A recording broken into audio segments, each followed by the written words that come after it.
नमस्कार दोस्तों, मेरा नाम है अतुल वर्मा और स्वागत है आप सभी का हमारे YouTube चैनल स्पीडी अतुल में। और CDP इम्पॉर्टेंट क्वेश्चन सीरीज का ये है 8वां पार्ट है। इससे पहले मैं 250 क्वेश्चन करा चुका हूँ।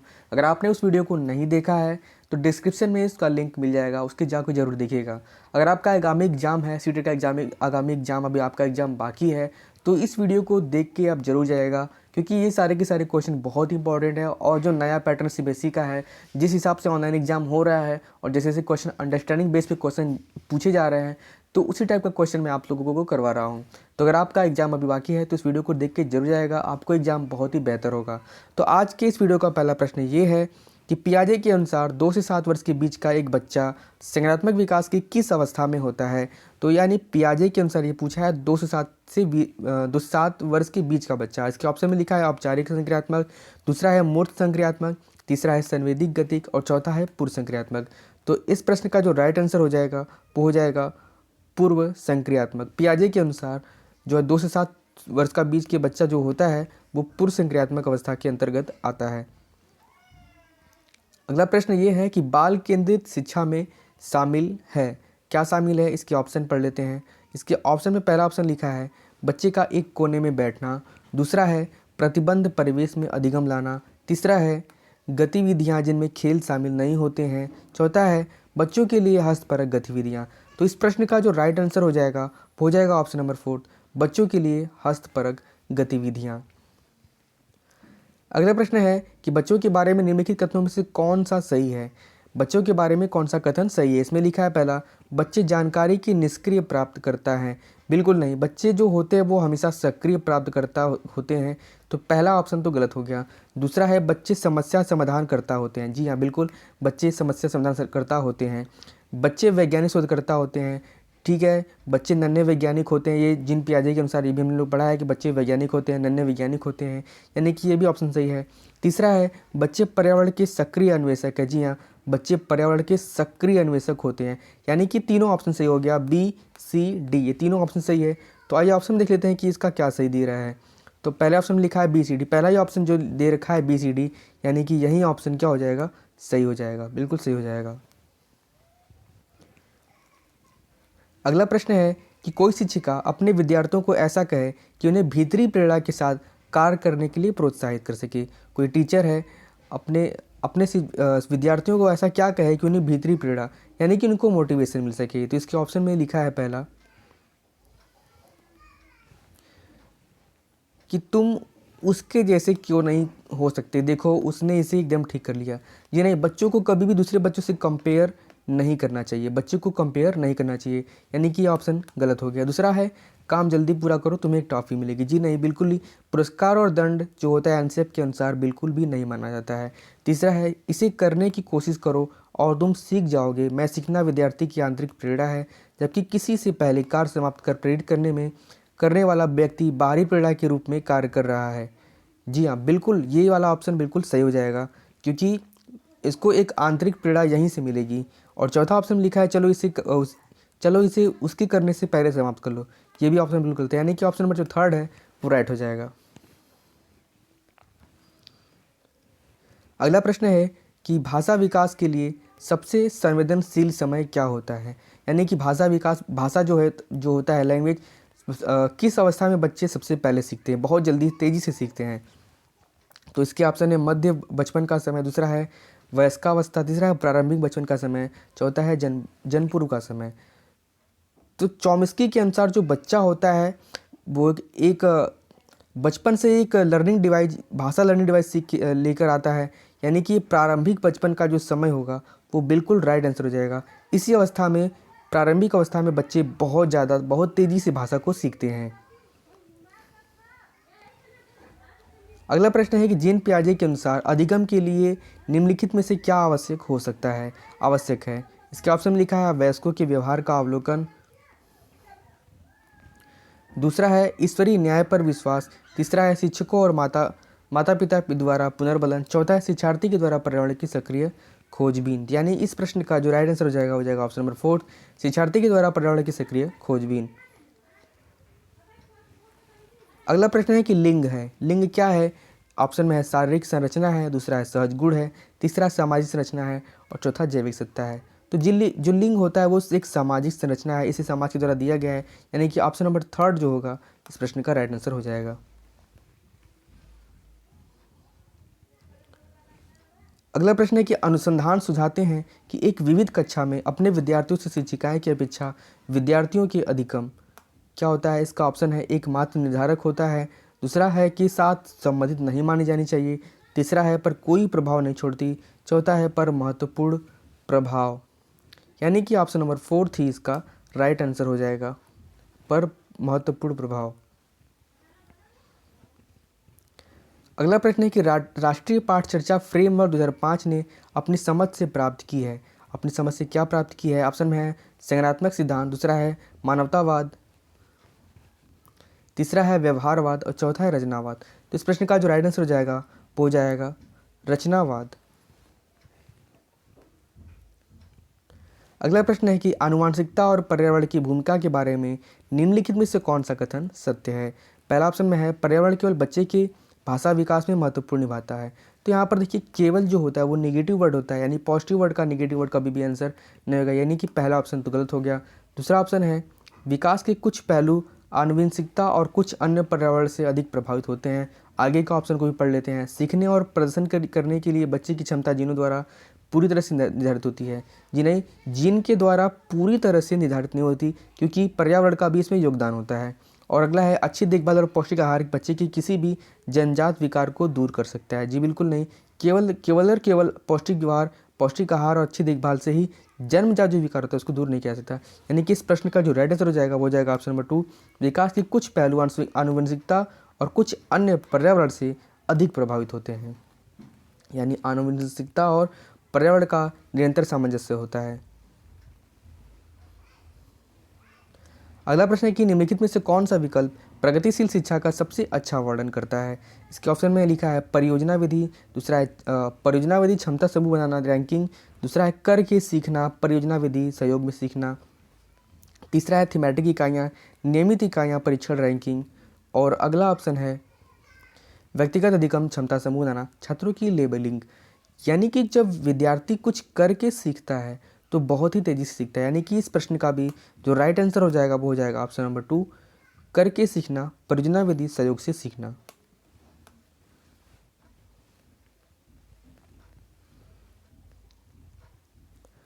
अगला प्रश्न है कि बच्चे डैश को छोड़कर अन्य सभी द्वारा लिंग भूमिकाएं ग्रहण करते हैं। ऑप्शन में है ट्यूशन पहला, दूसरा है मीडिया, तीसरा है सामाजिकरण, चौथा है संस्कृति। तो इस प्रश्न का जो राइट आंसर हो जाएगा वो हो जाएगा ट्यूशन। इसको छोड़कर अन्य सभी के द्वारा ये क्या होते हैं, सभी द्वारा लिंग भूमिकाएं ग्रहण करते हैं, मीडिया से भी, सामाजिकरण से भी और संस्कृति से भी। अगला प्रश्न है कि बच्चों में प्रतिभाशीलता डैश के कारण होती है। प्रतिभाशीलता किसके कारण होती है। इसके ऑप्शन में लिखा है एक अनुशासित दिनचर्या, दूसरा है आनुवंशिकता और वातावरण के बीच एक अंतःक्रिया, तीसरा है एक संसाधन समृद्ध वातावरण और चौथा है सफल माता पिता। तो बच्चों में जो प्रतिभाशीलता होती है वो आनुवंशिकता और वातावरण के बीच एक अंतःक्रिया होती है, यानी कि इस प्रश्न का जो राइट आंसर हो जाएगा वो हो जाएगा ऑप्शन नंबर 2। अगला प्रश्न है कि निम्नलिखित में से कौन सा शिक्षक द्वारा कक्षा में बच्चों के लिए समस्या हल करने के तरीके का वर्णन नहीं कर सकता। वर्णन करने की बात कर रहा है ये। तो पहला ऑप्शन में है अभिसरण उत्तरों वाले प्रश्न पूछना, दूसरा है किसी विशेष समस्या को हल करने के बारे में अपनी विचार प्रतिक्रियाओं पर चर्चा करना, तीसरा है कुछ हल करने समय गलतियों को करने के प्रति ईमानदार रहना, चौथा है सोच विचार परीक्षण और विभिन्न उत्तरों जैसी शब्दावली का प्रयोग करना। तो इस प्रश्न का जो राइट आंसर हो जाएगा वो हो जाएगा ऑप्शन नंबर फर्स्ट, अभिसरण उत्तरों वाले प्रश्न पूछना। केवल प्रश्न पूछने से हम बच्चे जो है वर्णन करना नहीं सीख पाएगा, यानी कि इस प्रश्न का जो राइट आंसर हो जाएगा वो हो जाएगा ऑप्शन नंबर फर्स्ट।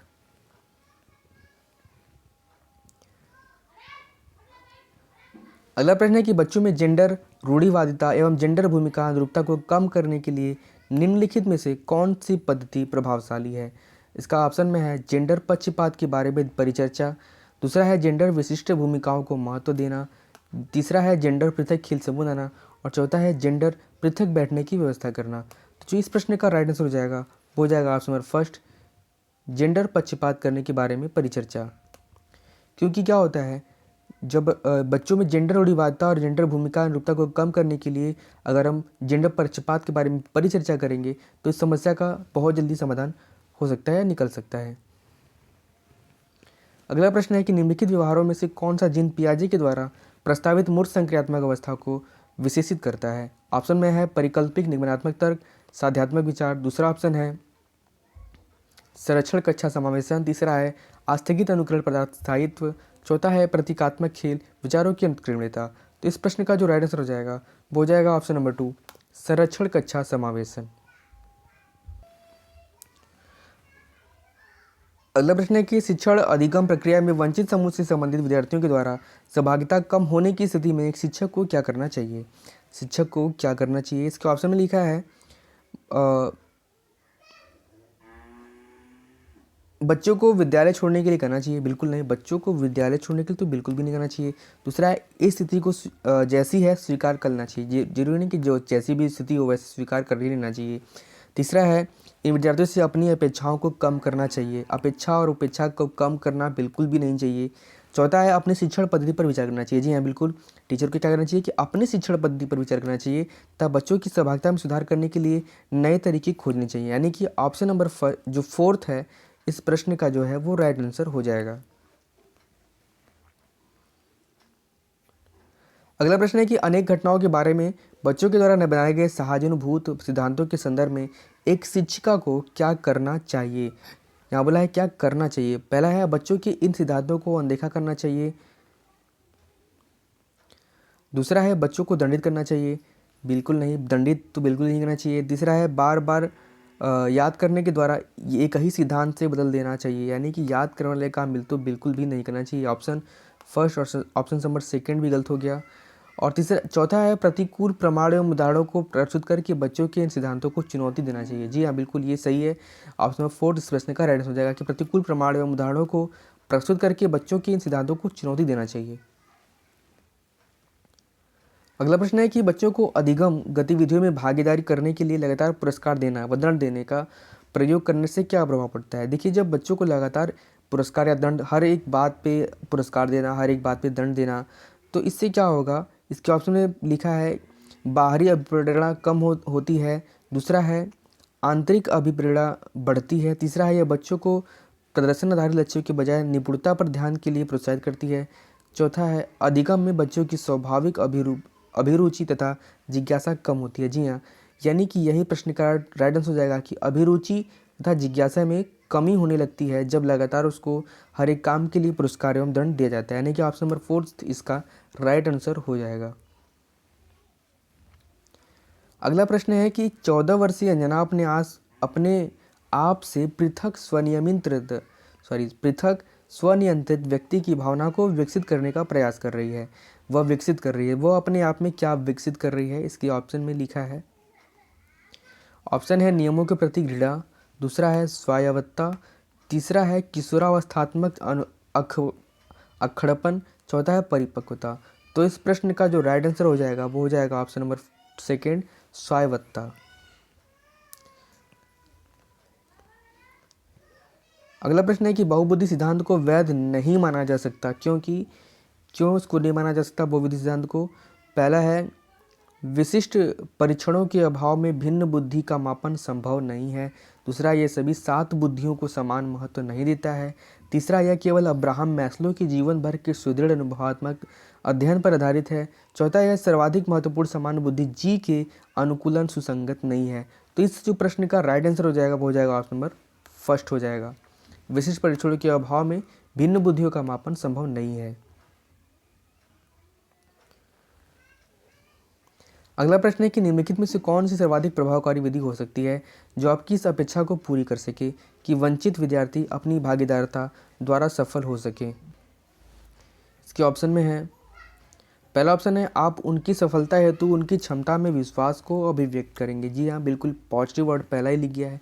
फिर भी आगे ऑप्शन को पढ़ते हैं, पढ़ाए जाने वाले विषय में आप अपनी रुचि विकसित कर सके, दूसरा है अपने लक्ष्य को महसूस करने के लिए बच्चों की अन्य बच्चों से प्राय तुलना करते रहना, बच्चों में तो तुलना करना ही नहीं चाहिए, यानी कि थर्ड तो बिल्कुल सही है। अगला ऑप्शन है कि इस बात पर बल देना कि आपकी उनसे अपेक्षाएं हैं, तो इस प्रश्न का जो राइट आंसर हो जाएगा वो हो जाएगा ऑप्शन नंबर फर्स्ट हो जाएगा कि आप उनकी सफलता है तो उनकी क्षमताओं में विश्वास को अभिव्यक्त करें। अगला प्रश्न है कि बच्चों में सीखी गई निस्सहायता का कारण क्या हो सकता है। पहला है इस व्यवहार को अर्जित कर लेना कि वे सफल नहीं हो सकते। तो निस्सहायता ये निगेटिव प्रश्न है, यानी इसका आंसर भी क्या होगा, निगेटिव होगा। तो वे सफल नहीं हो सकते हैं, यानी यही इसका राइट आंसर हो गया। आगे का ऑप्शन देखते हैं कि कक्षा गतिविधियों के प्रति कठोर निर्णय। तीसरा है अपने अभिभावकों की अपेक्षा के साथ तालमेल न बना पाना। और चौथा ऑप्शन में अध्ययन को गंभीरतापूर्वक न लेने हेतु नैतिक निर्णय। तो ऑप्शन नंबर फर्स्ट ही इसका राइट आंसर है।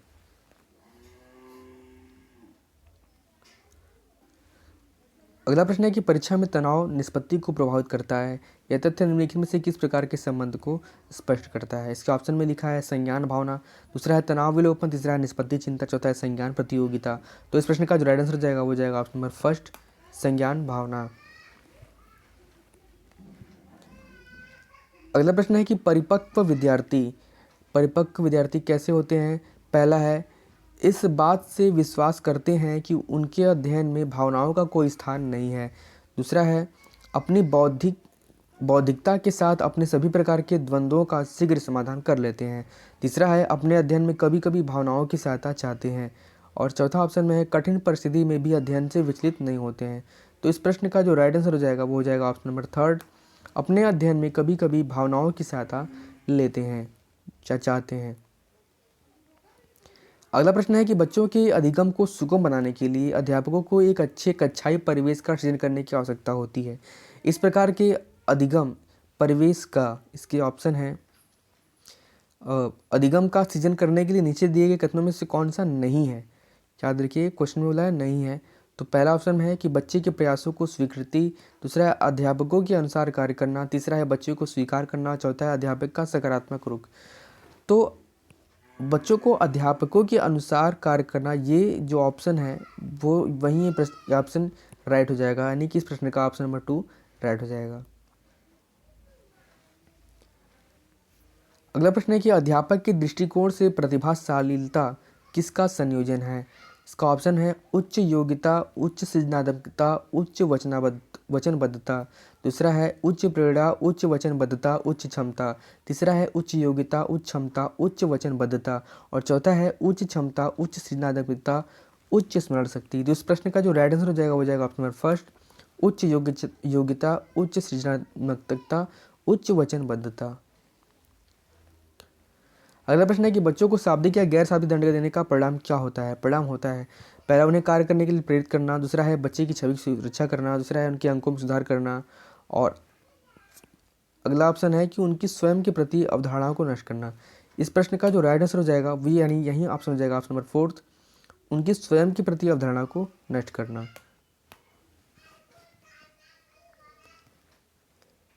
अगला प्रश्न है कि अध्यापिका ने ध्यान दिया कि पुष्पा अपने आप किसी एक समस्या का समाधान नहीं कर सकती है, फिर भी वह एक वयस्क या साथी की मार्गदर्शन की उपस्थिति में ऐसा करती है, यानी कि किसी की मदद लेकर वो अब उस काम को कर सकती है।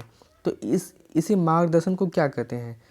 इसका ऑप्शन है पार्श्वकरण, दूसरा है पूर्व क्रियात्मक चिंतन, तीसरा है समीपस्थ विकास का क्षेत्र, चौथा है सहारा लेना। तो किसी की हेल्प से कोई काम करना, सहारा लेना, यानी कि ऑप्शन नंबर जो फोर्थ है इस प्रश्न का राइट आंसर हो जाएगा।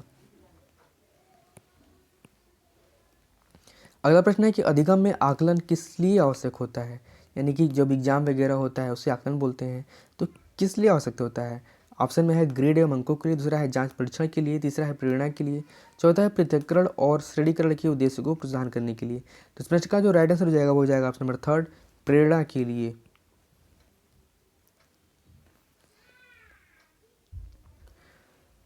अगला प्रश्न है कि विकृत लिखावट से संबंधित लिखने की योग्यता में कमी किसका एक लक्षण है। तो इस प्रश्न का जो राइट आंसर हो जाएगा वो हो जाएगा डिस्ग्राफिया।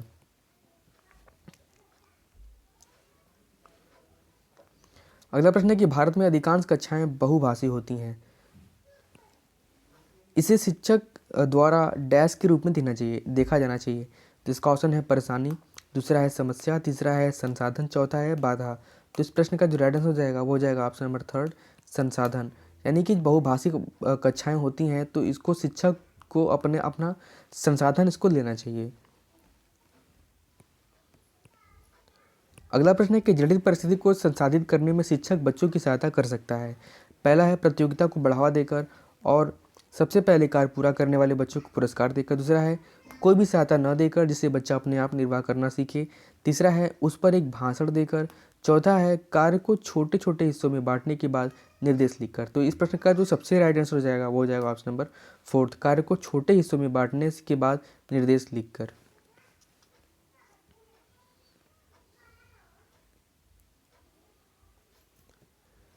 अगला प्रश्न है कि व्यक्तियों में एक दूसरे से भिन्नता क्यों होती है। इसके ऑप्शन में लिखा है वातावरण के प्रभाव के कारण। दूसरा है जन्मजात विशेषताओं के कारण। तीसरा है वंशानुक्रम और वातावरण के बीच अन्योन्य क्रिया के कारण। चौथा है प्रत्येक व्यक्ति को उसके माता पिता से जीनों का भिन्न समुच्चय प्राप्त होने के कारण। तो जो एक दूसरे में भिन्नता होती है तो उसका जो कारण है वो है वातावरणुक्रम और वातावरण के बीच अन्योन्य क्रिया के कारण। तो ऑप्शन नंबर 3 इसका राइट आंसर हो जाएगा।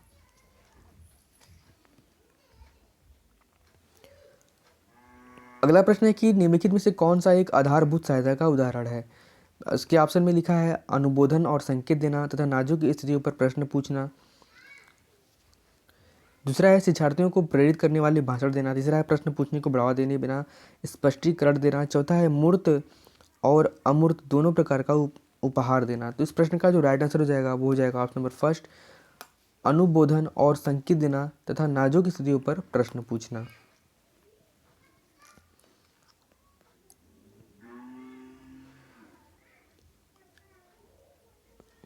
अगला प्रश्न है कि भाषा विकास के लिए प्रारंभिक बचपन का जो काल होता है वो कैसा होता है। कम महत्वपूर्ण होता है कि अमहत्वपूर्ण होता है कि अति संवेदनशील होता है कि निरपेक्ष होता है। तो प्रारंभिक बचपन का जो काल होता है वो भाषा विकास में अत्यधिक महत्वपूर्ण होता है, यानी कि बहुत ज़्यादा महत्वपूर्ण होता है। तो इसका ऑप्शन में लिखा है अति संवेदनशील, यानी कि ऑप्शन नंबर 3 इसका राइट आंसर हो जाएगा।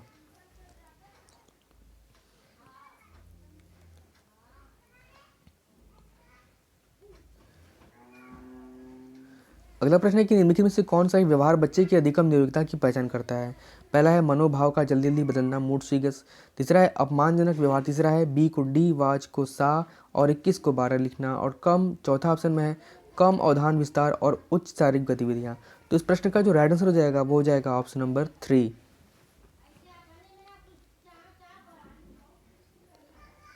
अगला प्रश्न है कि शिक्षार्थी व्यक्तित्व भिन्नता प्रदर्शित करते हैं। अंतर शिक्षक, इसके ऑप्शन में लिखा है अधिगम के एक समान गति पर बल देना चाहिए। दूसरा है सीखने की विविध अनुभवों को उपलब्ध कराना चाहिए।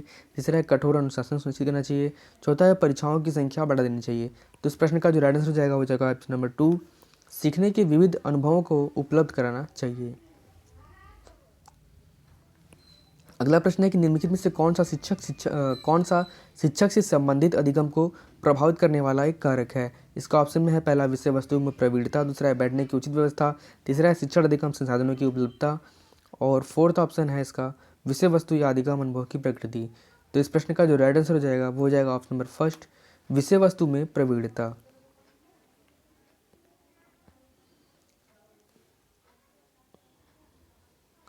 अगला प्रश्न है कि समावेशी शिक्षा कैसे होते हैं। पहला लिखा है हाशिए पर स्थित वर्गों से शिक्षकों को सम्मिलित करने में से संबंधित होता है।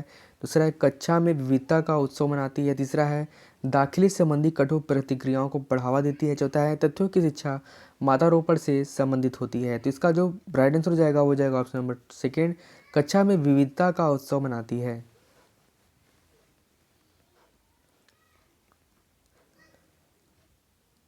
अगला प्रश्न है कि छोटे शिक्षार्थियों को कक्षा कक्ष में समवयस्कों के साथ अंतः क्रिया करने के लिए प्रोत्साहित करना चाहिए, जिससे जिससे क्या होगा। पहला है शिक्षक कक्षा कक्ष को बेहतर तरीके से नियंत्रित कर सके। दूसरा है वे एक दूसरे से प्रश्नों के उत्तर सीख सकें। तीसरा है पाठ्यक्रम को बहुत जल्दी पूरा किया जा सके। चौथा है वे पढ़ने के दौरान सामाजिक कौशल सीख सकें। तो इस प्रश्न का जो सबसे अच्छा आंसर हो जाएगा कि वे पढ़ने के दौरान सामाजिक कौशल को सीख सकें।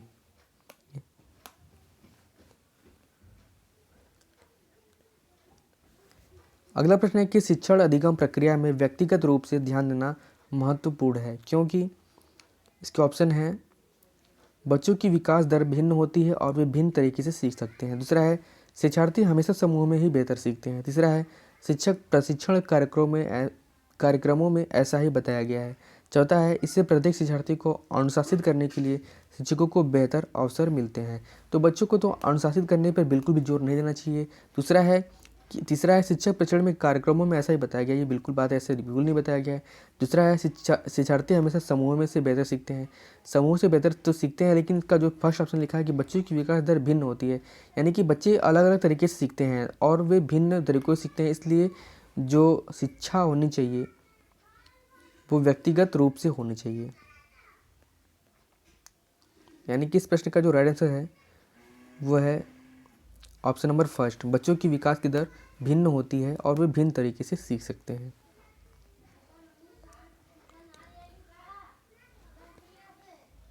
अगला प्रश्न है कि मानव बुद्धि में विकास की समझ शिक्षक डैश को योग्य बनाती है। इसके ऑप्शन में लिखा है, निष्पक्ष रूप से अपने शिक्षण अभ्यास। दूसरा है, शिक्षक के समय शिक्षार्थियों की संवेदों पर नियंत्रण। तीसरा है, विविध शिक्षार्थियों के दौरान शिक्षण के बारे में स्पष्टता।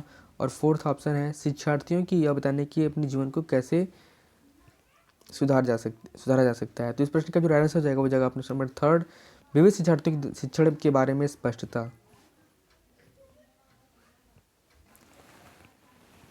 अगला प्रश्न है कि एक पीटी खेल शिक्षक क्रिकेट के खेल में अपने शिक्षार्थियों के क्षेत्र रक्षण को सुधारना चाहता है।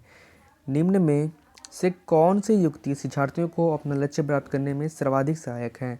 इसके ऑप्शन में लिखा है, शिक्षार्थियों को क्षेत्र रक्षण का अधिक अभ्यास करवाना। दूसरा है, शिक्षार्थियों को यह बताना कि क्षेत्र रक्षण सीखना उनके लिए किस प्रकार महत्वपूर्ण है। तीसरा है, बेहतर क्षेत्र रक्षण और सफलता की दर की पीछे तर्क को स्पष्ट करना। और फोर्थ ऑप्शन है, क्षेत्र रक्षण को प्रसिद्ध करना और शिक्षार्थी अवलोकन करेंगे।